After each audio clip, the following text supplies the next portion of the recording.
Ok, se llama.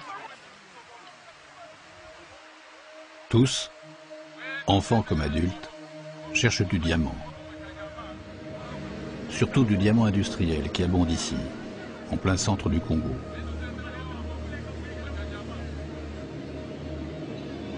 Ces rivières coulent sur les hauteurs de Mbujimaï, une ville du Kasaï oriental. Ils viennent par milliers, par dizaines de milliers, arracher à la boue de petits morceaux de minerais.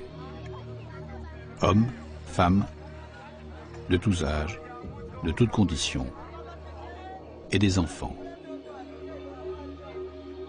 Une multitude d'enfants qui cachent dans leur bouche les petits morceaux de diamant que plus tard, ils vont essayer de revendre à des trafiquants.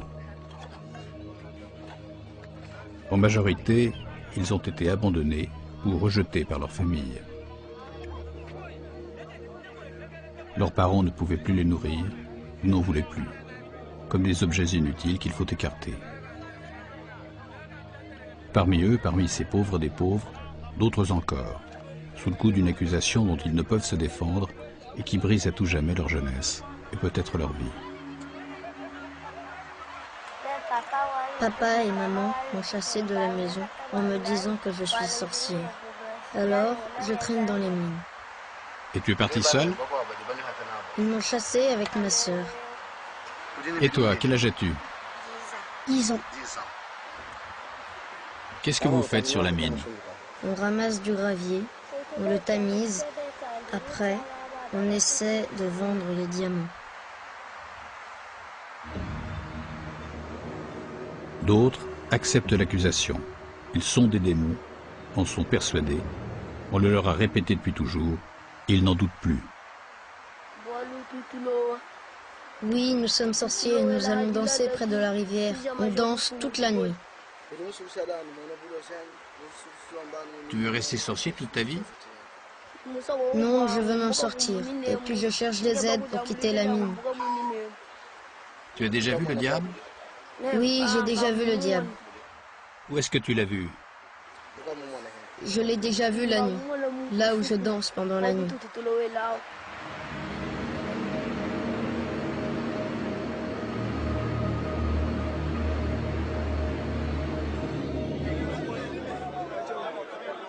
Les graviers les plus riches, c'est-à-dire le conglomérat de terre et de cailloux qui contient des diamants, se trouvent le plus souvent à des dizaines de mètres de la surface. Pour les trouver, il faut creuser, faire des trous et descendre, profonds, se transformer un peu en vers de terre. Les gabarits des adultes sont souvent trop larges. En revanche, les enfants et les adolescents plus légers, plus maigres, se glissent plus facilement au fond des galeries.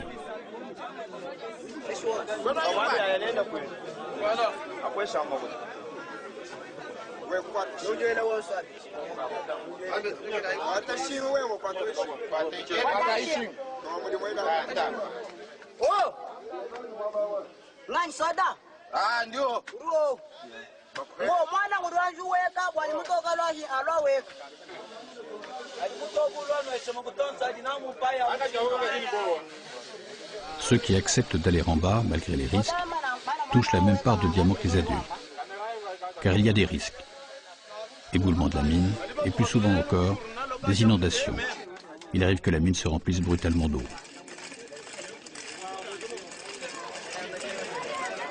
Chaque remontée met toujours une vingtaine de kilos de gravier, susceptibles de contenir des diamants.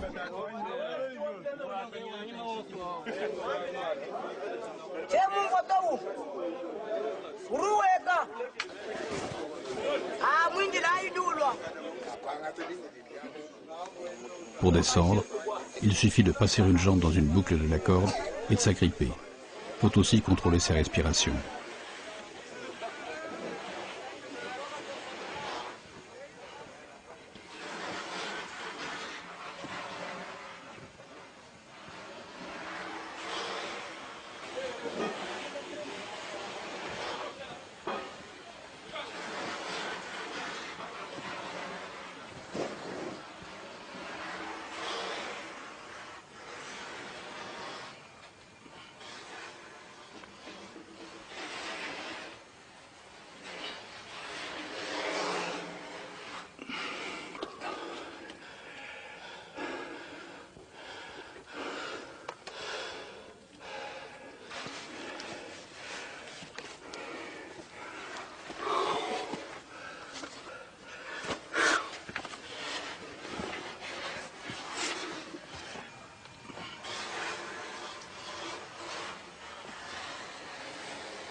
Ce jour-là, ils sont deux au fond de la mine.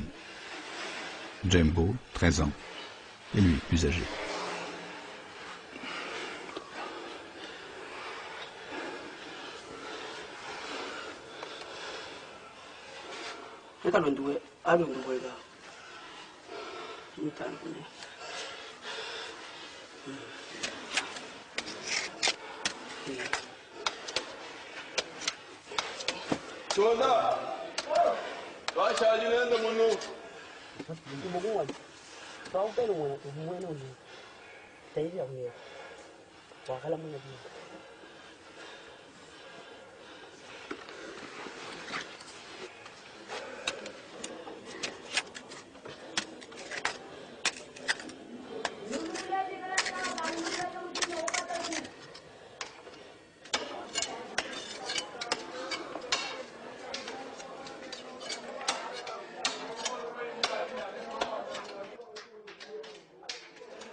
Quel est ton nom? Je m'appelle Kabouya. Quel âge as-tu? J'ai 17 ans. Tu es seul de ta famille ici? Je viens seul. Mes parents ne travaillent pas ici. Ils sont restés là-haut, au village. Et l'argent, c'est pourquoi? L'argent qu'ils gagnent avec les diamants. Si je travaille au fond de la mine, c'est pour pouvoir acheter des vêtements, des chaussures, et aussi acheter à manger.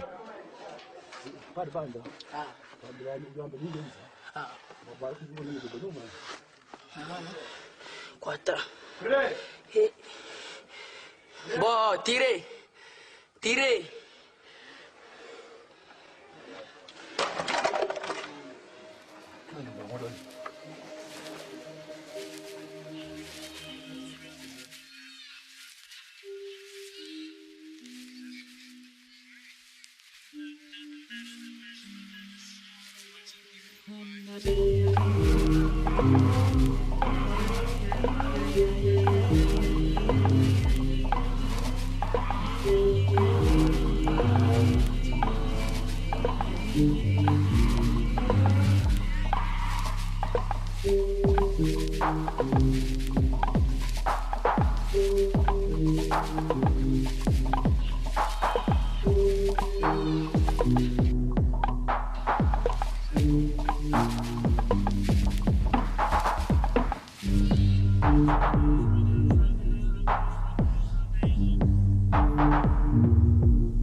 Te voilà de retour.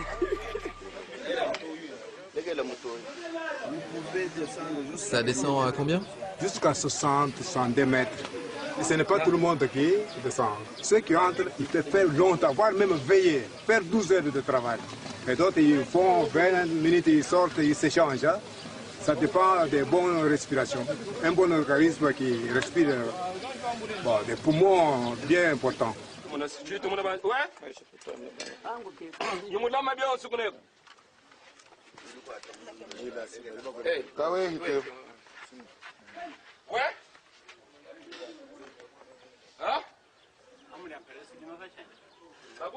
Il y a des enfants sorciers, les enfants abandonnés.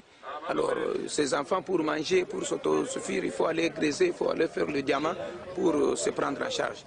Les enfants déjà renvoyés de leur toit conjugal, alors c'est ça, vous voyez des enfants dans la mine. Tout à côté, le chef du village, où se trouve la mine.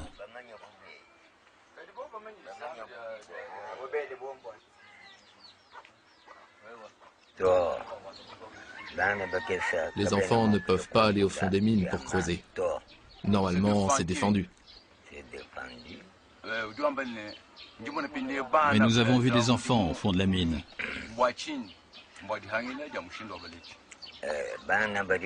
Les enfants creusent pour trouver du diamant quand les parents n'ont pas les moyens de les élever et de leur payer l'école.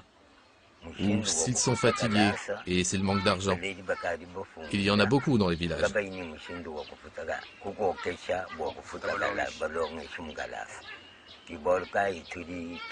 C'est pourquoi on voit ces enfants qui souffrent pour aller travailler la journée ou même après l'école.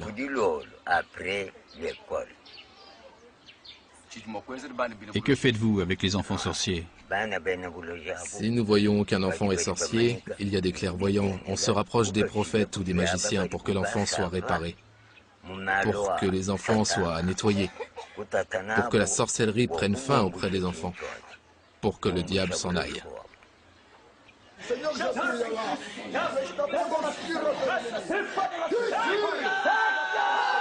Des parents accusent leurs enfants d'être des sorciers pour pouvoir s'en débarrasser. D'autres croient vraiment qu'ils sont possédés par le diable. Cela les amène dans des séances de désenvoûtement dès leur plus jeune âge.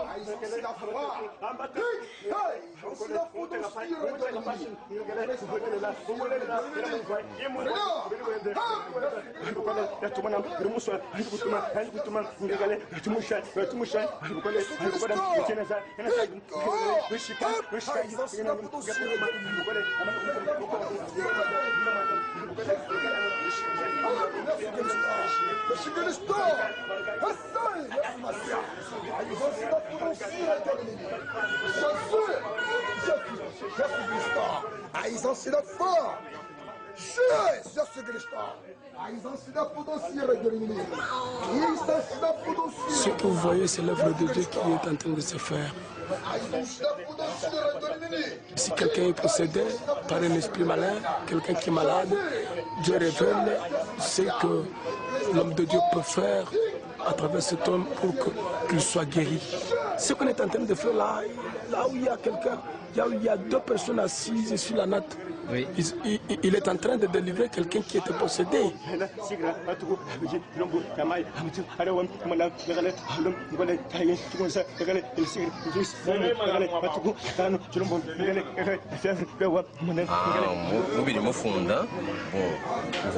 J'écris ce qu'il faut pour délivrer un enfant qui a la tête malade.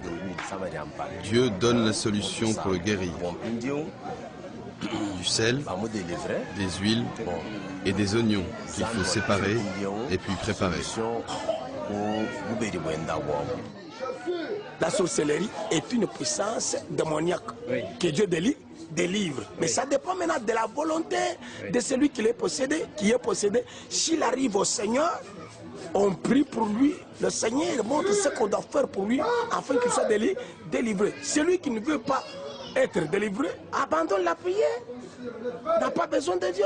Celui-là peut aller en cours de route, il peut aller au marché. Aller au marché. À Mbuji-Mayi, cela a un sens bien particulier, cela veut dire quitter le monde normal. Mbuji-Mayi est une ville tentaculaire de la République du Congo, au centre de la zone diamantifère. Plus de 3 millions d'habitants vivent dans ce qui ressemble toujours, vu de haut, à une forêt. Peu d'immeubles, peu de voitures, et partout la foule dense, vivante. À chaque coin de rue, des groupes de mototaxis. Les voitures ici sont rares. Et partout, des églises, innombrables, tonitruantes.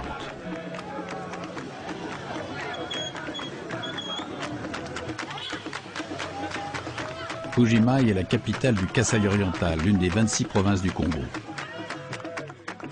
Une large capitale, dynamique, en plein développement. Mais où l'eau, comme l'électricité, manque souvent.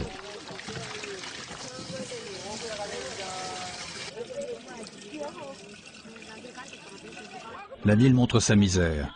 Quand vient le soir, les vieilles femmes sans ressources se regroupent pour demander l'aumône dans les jardins du gouverneur.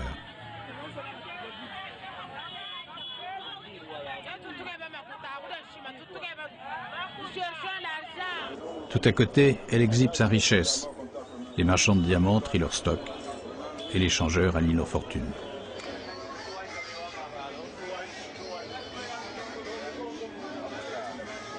Mbuji-Mayi est née du diamant, elle n'existerait pas sans lui. La ville et ses alentours possèdent toujours parmi les plus importants gisements du monde de diamants industriels. Elle surprend par l'abondance de comptoirs de diamantaires, et aussi par le nombre d'enfants, en groupe ou solitaires, des foules d'enfants souvent abandonnés, et parmi eux, depuis le milieu des années 90, de plus en plus de petits sorciers. Faute à la multiplication des églises et des sectes, faute aussi aux guerres qui ont ravagé le pays entre 1996 et 2003, et à la pauvreté qu'elles ont engendrée. Le phénomène touche toute l'Afrique de l'Ouest et du Centre, mais plus encore le Congo et cette ville de Mbuji-Mayi. Ici, diamants et sorcellerie forment un tandem qui condamne des milliers d'enfants à vivre et quelquefois à mourir dans les mines.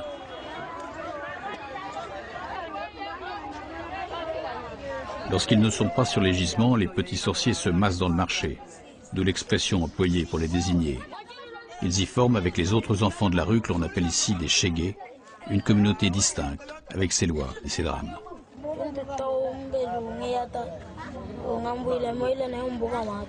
Mon père me frappait avec un coup de machette et me disait « Tu quittes la maison parce que tu es méchant ». Et là, il y a combien de temps qu'il vit tout seul comme ça dans la rue?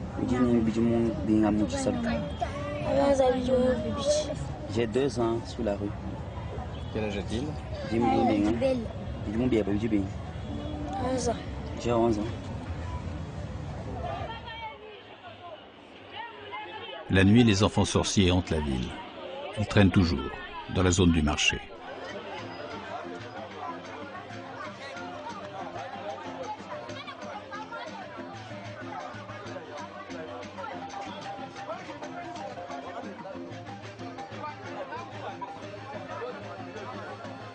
L'obscurité n'est souvent trouée que par les phares des motos.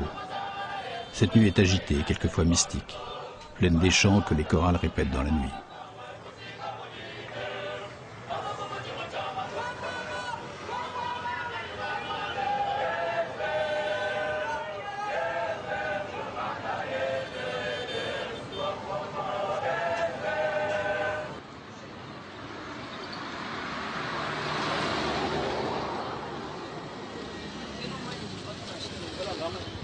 Quand le temps est sec, les enfants s'installent dans les caniveaux pour être à l'abri du vent.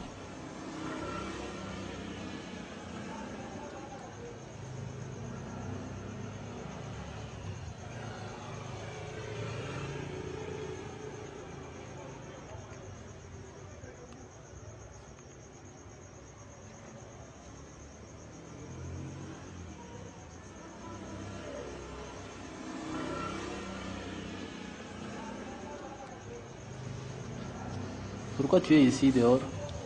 C'est maman qui est venue me laisser. Ta maman qui est venue te laisser ici? Pourquoi? Parce que papa est déjà mort. Maman a pris l'autre mari. Ce mari-là a dit à maman qu'il ne prendra pas les charges de l'autre enfant.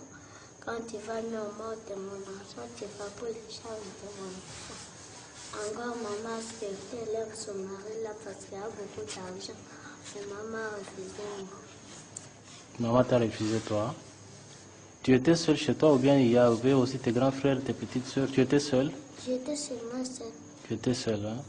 Maintenant quand maman a pris l'autre mari, elle a aussi d'autres enfants avec ses papas-là. Et moi aussi j'ai dit que maman n'est mis pas au monde. Quand elle va mis au monde, tous ses enfants ça va mourir. Les enfants vont mourir.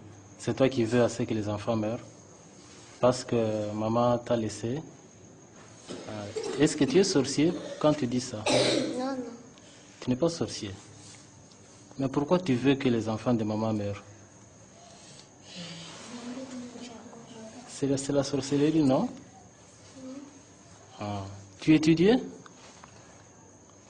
Seulement auparavant. Auparavant, hein?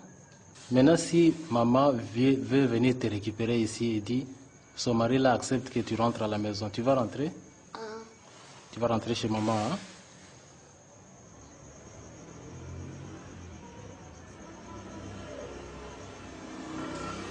Ça va bien? Oui.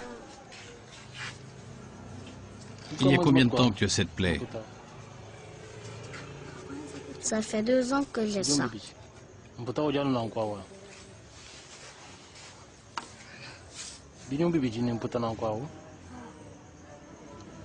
pas de médicaments? Non, je n'ai pas de médicaments. Soulève plus haut. Comment tu t'es fait ça? C'est une vieille plaie qui s'est réouverte.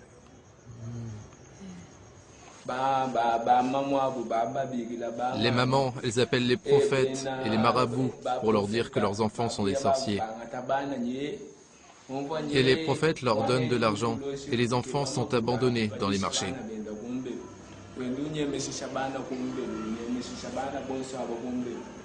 Les mamans disent qu'elles ne veulent pas les reprendre parce qu'elles disent qu'elles vont être ensorcelées. Les enfants, on les appelle les enfants du marché. Mais un marché, ça n'a jamais mis un enfant au monde. Tous les matins, un pasteur réunit des enfants sorciers sur un emplacement du marché.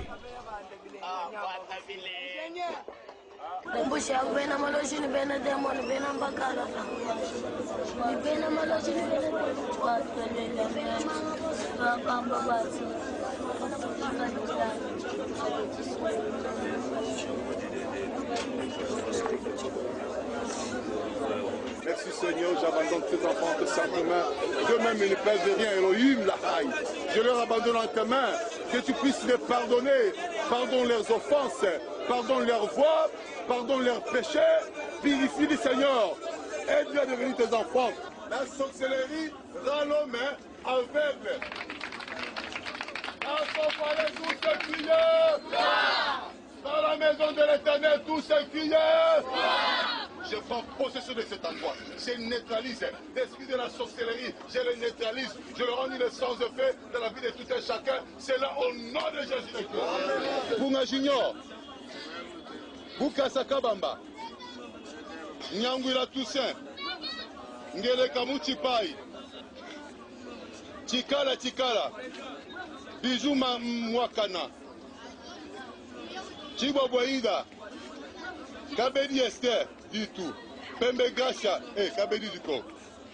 Pembe Gasha, dit tout.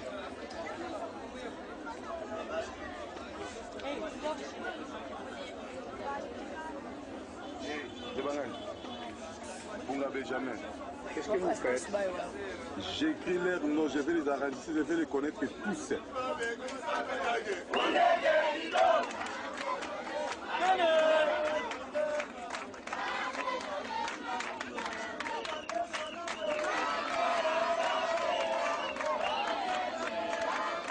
La sorcellerie, c'est une maladie pour moi.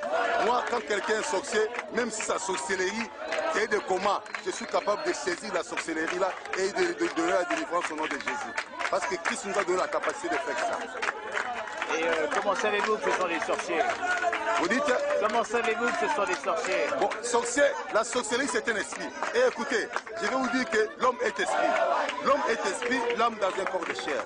Comme l'homme est esprit, nous combattons l'esprit par esprit. Comme nous avons l'esprit de Dieu, nous voyons réellement l'esprit qui dérange l'homme que c'est la sorcellerie. Les enfants sorciers sont rejetés par la population de Bujimaï. Il y en a trop. Trop de mendiants, trop de larcins. Ils sont tellement nombreux, et souvent ce sont des petits-enfants. La plupart opèrent à partir de 8, 9, 10 ans. Et les grands, ils ne se font pas vraiment sortir. Ce sont les grands qui envoient les petits pour faire les opérations. Il vous trouve en train d'acheter, il les met dans les sacs, il prend les sacs, il s'en va, fait que vous restez, vous courez. En tout cas, il est déjà parti comme ça. Ces images ont été tournées par une télévision locale. Elles montrent les événements de 2004. Cette année-là, des enfants de la rue sont accusés de tentative de viol. La foule leur donne la chasse. C'est samedi, des groupes de créateurs du diamant auxquels se sont joints d'autres couches sociales se sont mis à rechercher les vrais ou faux chégués dans le but de les punir ou les exterminer tout simplement. C'est ainsi que l'on a observé des scènes incroyables. Les rues sont redevenues calmes, mais la tension ressurgit depuis quelques mois. Les enfants sorciers, toujours plus nombreux, sont de moins en moins bien supportés. Quelques œuvres de bienfaisance leur ouvrent leurs portes et c'est le cas de cette ONG dirigée par un prêtre catholique. Il recueille les enfants et les met à l'abri.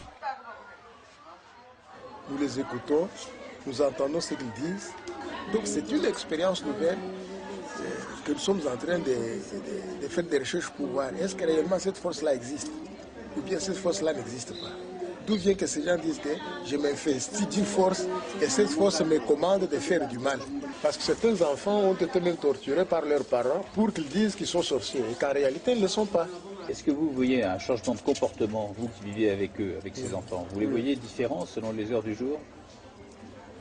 Non, durant les heures du jour, ils ne sont pas différents. Mais quand nous commençons par exemple à prier, vous voyez certains commencent à fuir pour ne pas venir à la prière. Quelques églises se sont spécialisées dans la dénonciation des enfants sorciers. Ces églises, dites du réveil, sont des dizaines et elles rivalisent pour attirer les fidèles.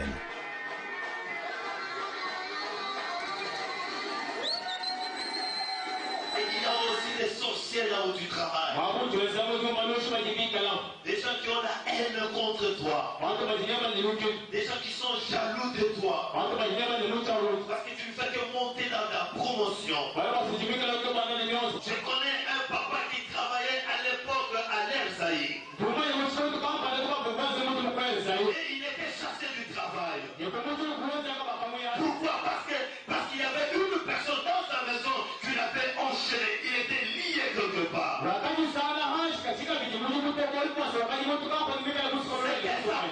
C'était sa propre fille qui était sorcière dans la maison. Il faut faire beaucoup d'attention, mon frère, ma soeur. Il y a des parcelles où il y a beaucoup de gens. Il faut faire beaucoup d'attention. Ne reconnaissez pas le cœur de tes voisins. Alléluia. Amen. Alléluia. Amen. Alléluia. Amen. Quelquefois, les offices prennent le caractère de divertissement. Ils sont applaudis par des milliers de spectateurs.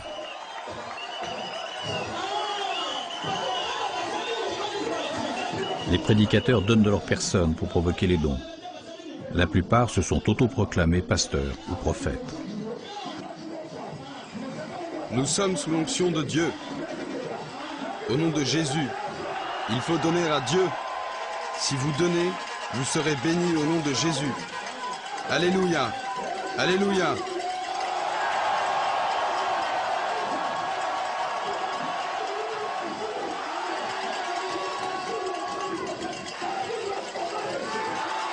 On va réussir.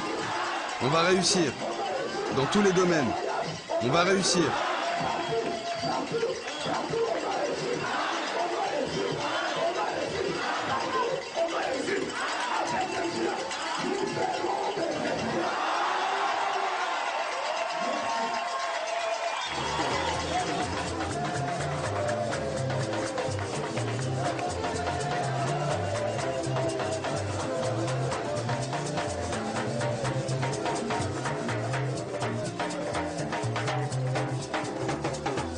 Un enfant sorcier, c'est un enfant qui est possédé d'un esprit mauvais, un esprit démoniaque.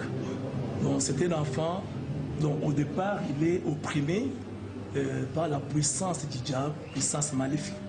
Et après, il reçoit un esprit mauvais, dont il est possédé, il est habité par un esprit mauvais. Et comment constatez-vous cette présence d'un esprit mauvais? Donc on peut le constater tout d'abord par son caractère, par les agissements, c'est-à-dire qui sont anormaux. Par exemple, un enfant têtu.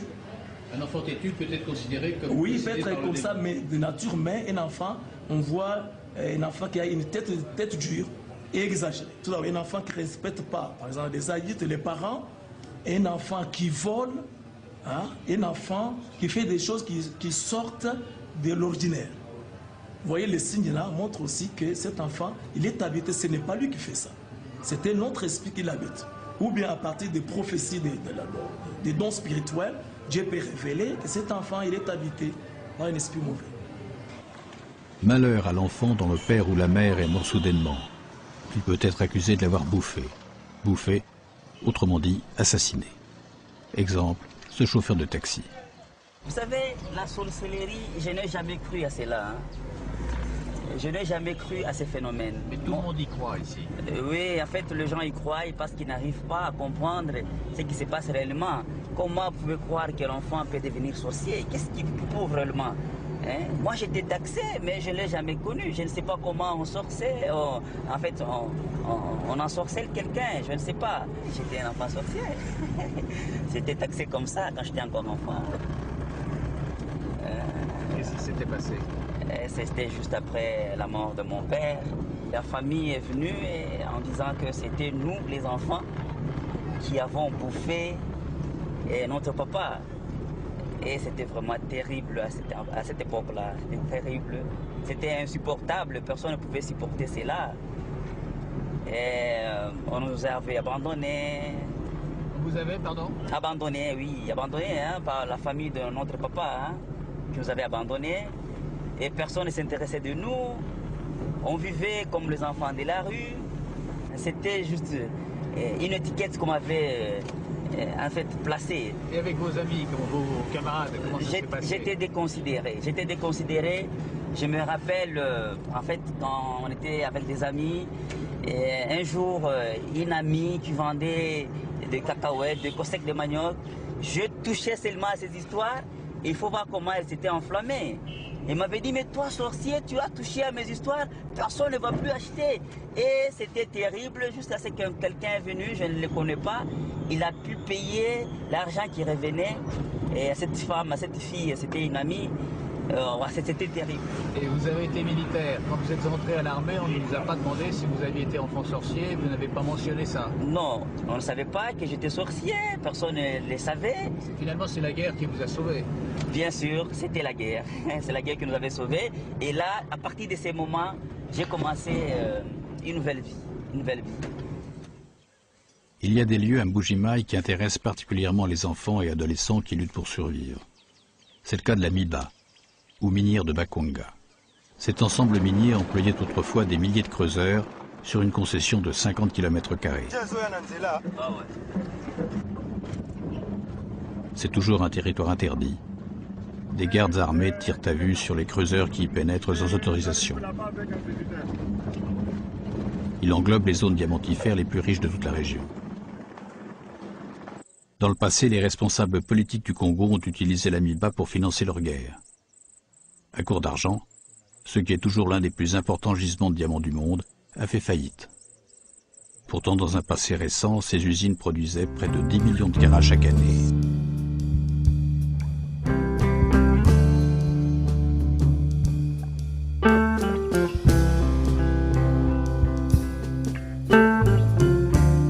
Les ouvriers qui restent, il y en a encore plusieurs milliers, perçoivent toujours une partie réduite de leur salaire et attendent son redémarrage complet.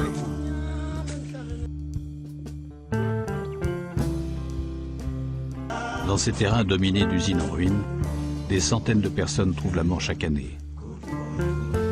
Par accident au fond d'une mine abandonnée, ou plus souvent encore, abattus par les gardes. Et parmi eux, de nombreux enfants sorciers.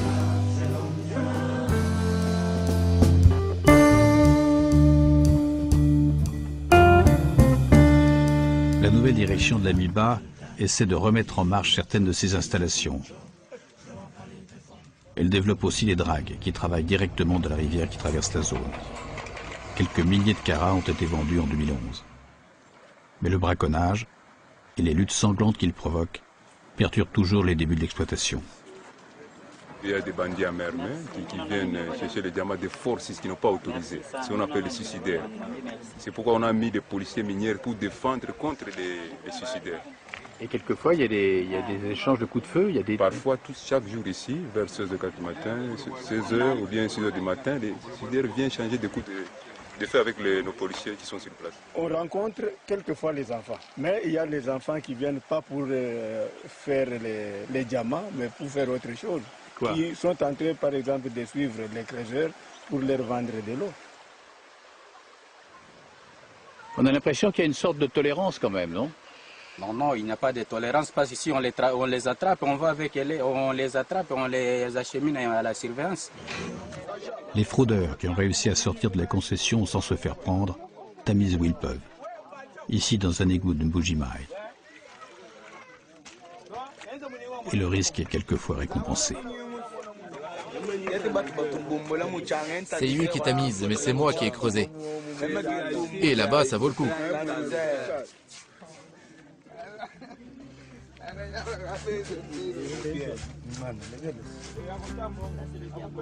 Oui, c'est diamant. Ailleurs, là où l'exploitation des mines est libre, les enfants font partie des équipes de creuseurs. Ils travaillent volontairement et touchent, comme les adultes, mais dans une proportion plus faible, une part des diamants trouvés au fond des mines. Ils ne demeurent pas seulement confinés dans les trous. C'est eux qui ont souvent la charge de tamiser le gravier pour en dégager les petits morceaux de minerai. Enfants abandonnés, sorciers ou enfants de creuseurs ayant encore une famille, tous sont traités de la même manière.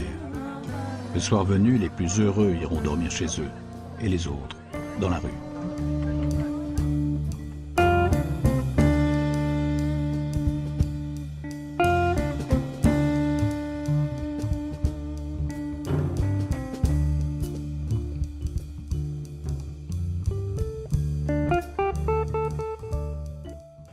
Les premiers trafiquants, c'est le nom que l'on donne ici aux acheteurs de diamants, attendent tout à côté des mines.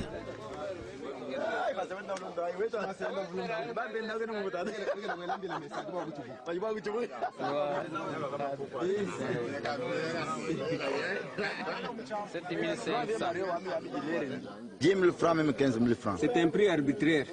15 000 francs, c'est-à-dire 15 $. C'est la fin, 15 $. 15 $ le diamant. 15 $, monsieur.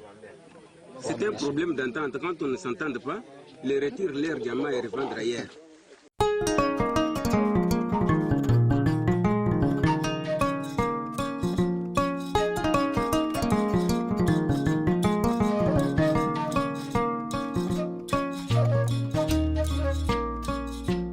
Certains enfants travaillent en solitaire.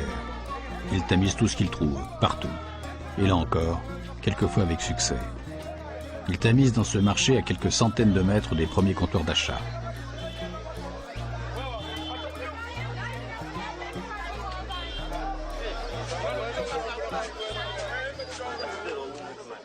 Des dizaines d'autres trafiquants attendent que creuseurs ou enfants leur proposent leurs trouvailles. Le jeu consiste à trouver celui qui va acheter le plus cher. Tous, assis les uns à côté des autres, se font concurrence et offrent des prix différents.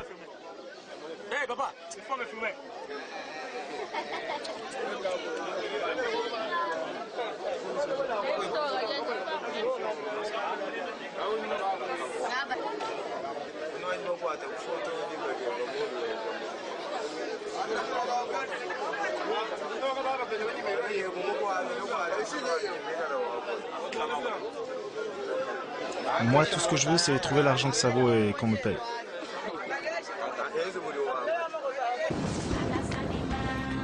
Les diamants, peu à peu regroupés en lots de centaines de pierres, vont franchir de multiples marchés de trafiquants.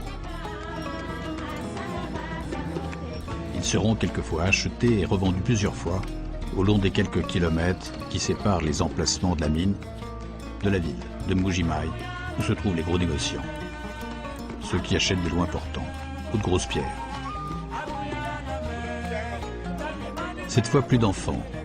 Ils ne parviennent pas au marché des pierres de valeur qui leur est interdit.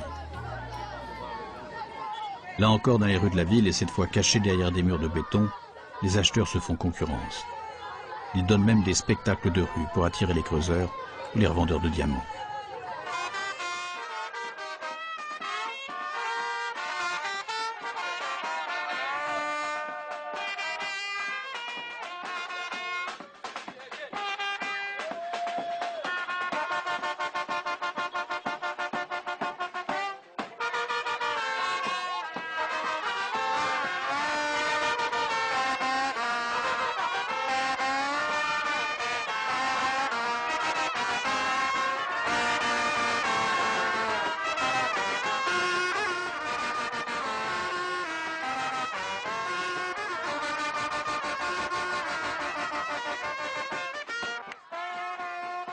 Le concert se termine par une distribution de billets de banque.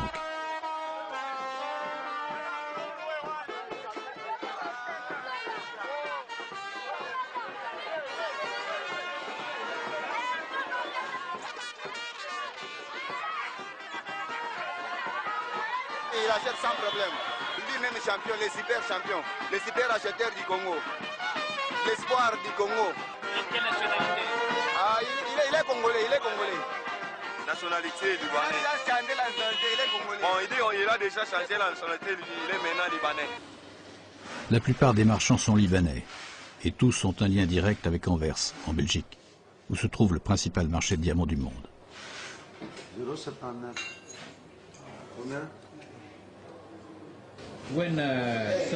Quand un enfant trouve un diamant, qu'est-ce qu'il en fait? Il le donne à son père. Vous le savez, ils en trouvent même sur le sol. Alors, il le donne à son père, à sa famille. Son père va le prendre et venir le vendre.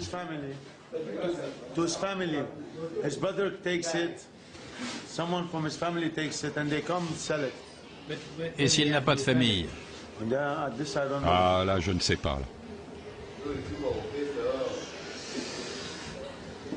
Cela arrive parfois qu'un enfant vous propose une pierre? Non, jamais. Vous savez, quand quelqu'un vient ici, vous ne savez jamais d'où il vient, qui il est, ce qu'il fait dans la vie.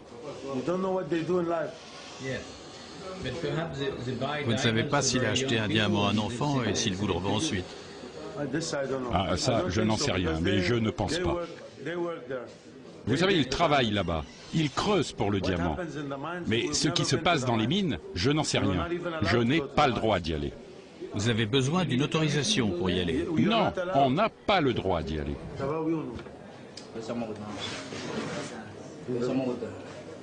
Une certification administrative, conforme à la réglementation internationale, permet une traçabilité des pierres à partir des comptoirs comme celui-là. On va payer tout le monde. Mettez-vous au deuxième bureau là. 9,70. Papa, restez signé. Deux fonctionnaires congolais notent soigneusement le poids et le prix de chaque achat et leur donnent une identification. Ça part à Kinshasa, d'où sont expédiées les marchandises. On paie 1% ici, on paye aussi 3,5% à Kinshasa, et ça part en Belgique.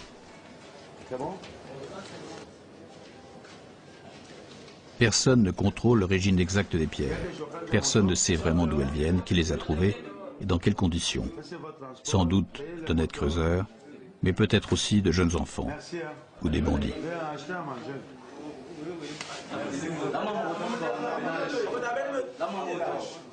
Il a pris l'argent pour payer les montants.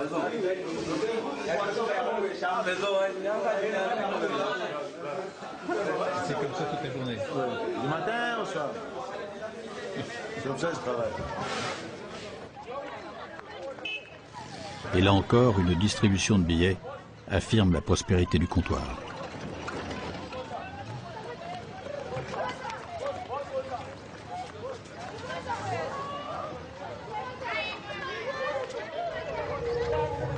Diamants, argent et misère, réunis dans un même lieu, provoquent des violences. Elles sont fréquentes dans les rues de cette ville dont les habitants le sont chauds. Qu'est-ce qu'il a fait? Mais oui. Il a volé? Il a volé quoi? Il a volé des trucs sur le marché.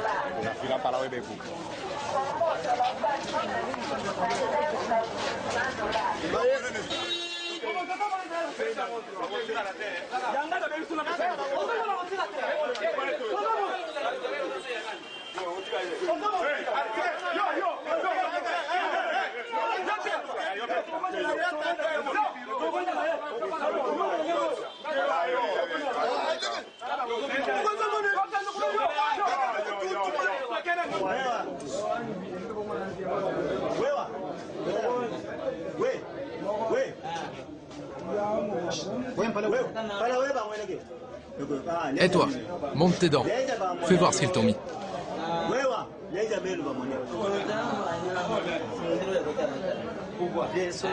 C'est trop serré, c'est trop serré. Enlevez-moi les menottes maintenant, on est chez vous. Les enfants sorciers sont incarcérés comme les autres. Ceux-là, filmés alors qu'ils sont sur le point de passer en jugement, sont accusés d'avoir agressé des jeunes filles. L'enfant ne peut pas être arrêté pour la sorcellerie, mais il est arrêté pour un manquement prévu dans notre loi. La sorcellerie, c'est la base même de l'abandon de l'enfant par les parents. Dans les actes de détention, on ne peut même pas mentionner cela. On ne peut même pas mentionner parce que c'est lui qui a imputé son enfant de la sorcellerie. Il ne s'est pas plaint. Nous prenons l'enfant en cours de route, arrêté par les juges de paix. Et quand il nous amène cet enfant, nous voyons les manquements mentionnés sur les documents. Et on se contente de cela. Il n'y a pas un papier où on peut mentionner la sorcellerie, parce que ce n'est pas une infraction. Le nombre d'enfants abandonnés et parmi eux d'enfants sorciers est donc en augmentation régulière depuis 20 ans. Le phénomène n'étonne plus personne, mais commence à préoccuper certains responsables congolais. À l'université de Mbuji-Mayi, on l'observe. Et comme Charles Chibanza, un sociologue, on s'en inquiète. C'est une bombe à retardement. Parce que si ces jeunes-là qui poussent, à un certain moment, il y en aura plusieurs milliers sur la rue, que si jamais ils arrivaient à déclencher un mouvement, c'est un mouvement qui peut nous apporter beaucoup de déboires. Et si on ne les contrôle pas, nous arriverons un jour à une déflagration telle que récupérer le mouvement nous amènera pratiquement à beaucoup de casse.